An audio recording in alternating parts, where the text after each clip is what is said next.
عليكم ورحمه الله تعالى وبركاته. مرحبا بكم معايا في قناه رجاء. اليوم غادي نحضر معكم كيكه المول العجيب بالكريمه ديال الحامض، كتجي رائعه. شاهدوا معايا الفيديو حتى للاخير. مرحبا بكم.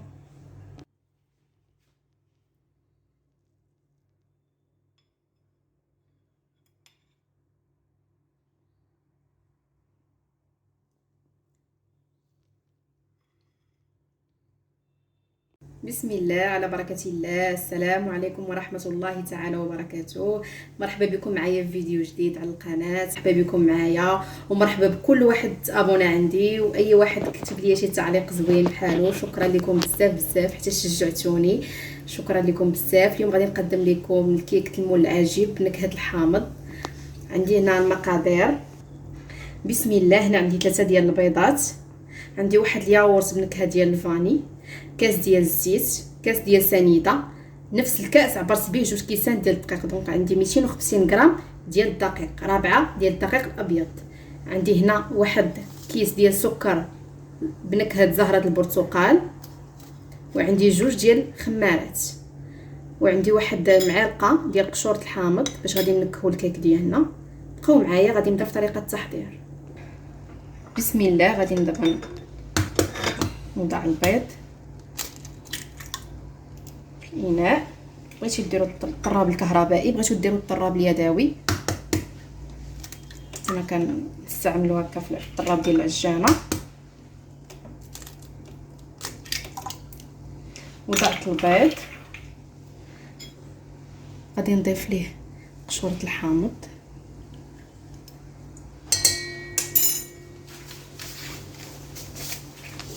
السكر نكهه زهره البرتقال، بغيتو ديروا نكهه الفانيلا لكم الاختيار. انا بحكم دايره الكيك بالحامض حبيت ندير هاد السكر هذا منكه بزهره البرتقال ولكم الاختيار. عندي هنا كاس من سكر سنيده، سكر الخشن. غادي ندير هاد العناصر الطرب ونرجع معكم.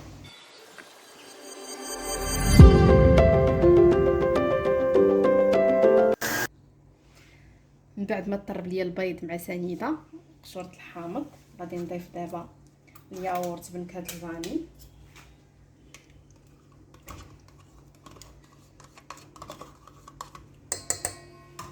والزيت، زيت المائده،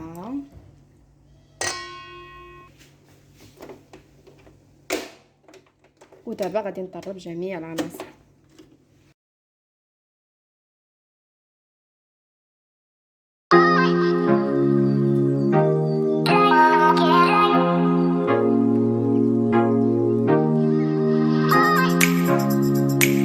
دابا غادي نضيف الدقيق بشويه بشويه مع التحريك.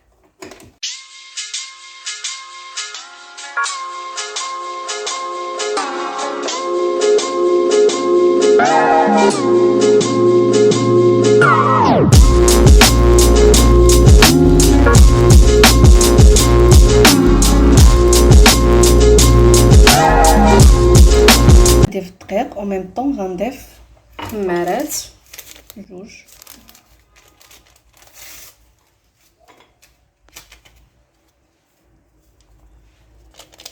غادي نضيفوهم مع الدقيق باش كينسجموا لينا مع العناصر الاخرى.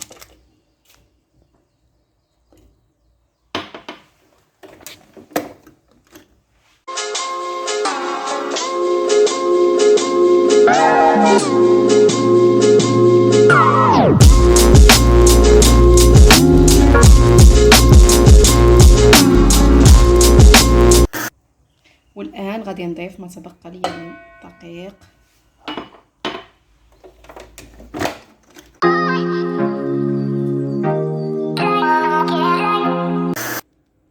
ها هو الكيك ديالي، ها هو القوام ديالو. ملي كيبدا يعطيكم خط واحد عرفوا بانه وجد. فوالا.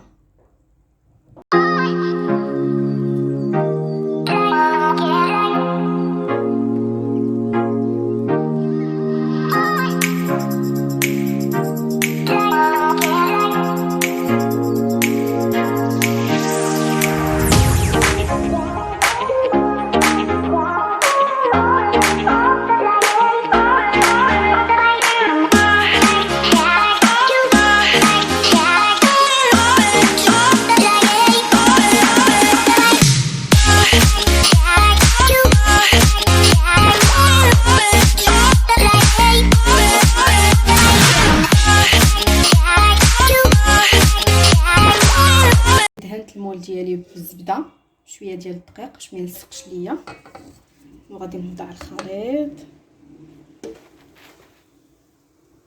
من الاسفل باش كيتوزع على المول ديالي كامل.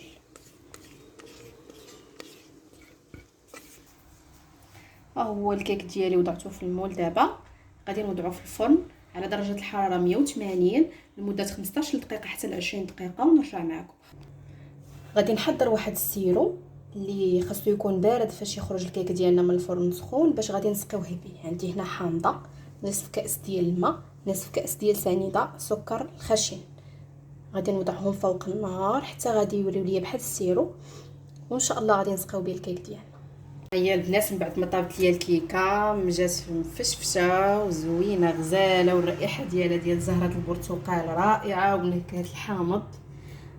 ها نتوما كيفاش كيجي القوام ديالها. هي دابا سخونه، انا عاد خرجتها وديجا حضرت واحد السيرو بالحامض والسكر سنيده والماء. هي سخونه والسيرو بارد. غادي نشربها مزيان بهذا السيرو باش غتجيني رطبه وهشيشه اكثر ما هي راه جات رطبه وهشيشه وغزاله. نتمنى انكم تجربوها. المقادير بسيطه ولكن المذاق ولا اروع، وتبارك الله شكلا ومذاقا.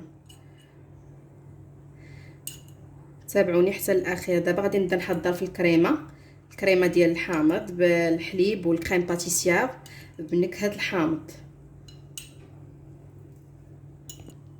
دابا من بعد ما سقيتها شربت ليا داك السيرو مزيان، غنضيف الكوك في هاد الجوانب. لكم الاختيار، بغيتو ديروا اللوز ايفيلي محمر، بغيتو ديروا اللوز كونكاسي في الجوانب، بغيتو تخليوها هكاك طبيعيه. الا متوفر عندكم المربى ديال المشمش ممكن انكم تعوضوه بهذا السيرو هذا اللي حضرت في البيت. انا ما متوفرش عندي، عس حضرته بحامضه. تقدروا تحضروه ببرتقاله كيف قلت لكم. لا عندكم داك المربى ديال المشمش ممكن انكم تدهنوا به حتى هو كيعطي مذاق رائع. كندهنها كنرشها بالكوك. بقاو معايا. دابا غادي نحضر الكريمه. باش نحضر الكريمه غادي نحتاج الحليب والكريم باتيسير بودره بنكهه الحامض، سكر سنيده. ممكن انكم ديروا كريم باتيسير بنكهه الفاني، لكم اختيار. انا بحكم دايره لوغو ديال الحامض بغيت نبقى في لو تيم ديال الحامض. بقاو معايا. دابا غادي نبدا نحضر في الكريمه. غادي ناخذ الكاسرول، غادي نوضع فقط نصف لتر من الحليب،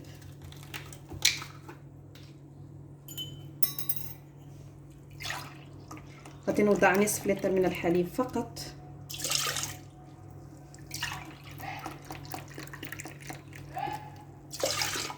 والان غادي نضيف نستحضر الكريمه الكود.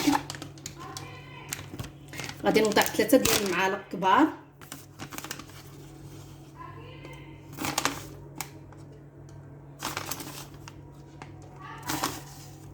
بحكم درت هاد الملعقه صغيره درت 4 ديال المعالق، وهاد المعلقه عمرتها. الان غادي نضيف 3 ملاعق من سكر سنيده. بحكم انني عبرت بالمعلقه صغيره درت 6 ديال المعالق صغار، هي 3 ديال المعالق كبار، ولكم الاختيار على حسب الذوق.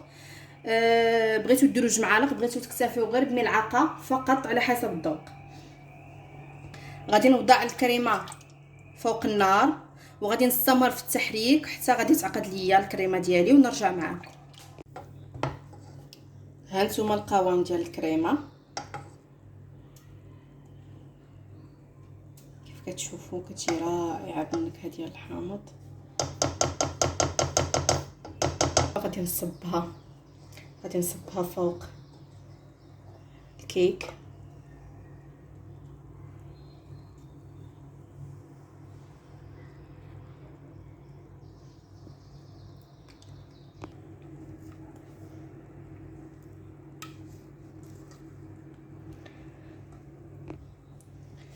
انا صبيت الكريمه ديالي هنا.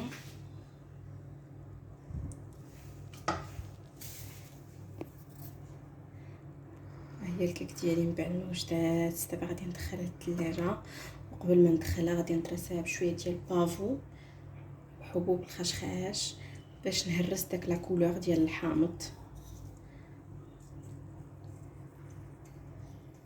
هاي شويه، وعاوتاني على حسب الذوق. كتجي رائعه، نتمنى انكم تجربوها وبصحه والراحه، ونتمنى لكم شهيه طيبه وفرجه ممتعه. ونتمنى لا فيديو ديال اليوم ينال اعجابكم، واللي مازال ما اشتركش في القناه ديالي يضغط على زر الاشتراك وعلى زر الجرس باش يوصلكم كل جديد. شكرا على حسن المتابعه، وشكرا على التعاليق، وفرجه ممتعه وبصحه والراحه.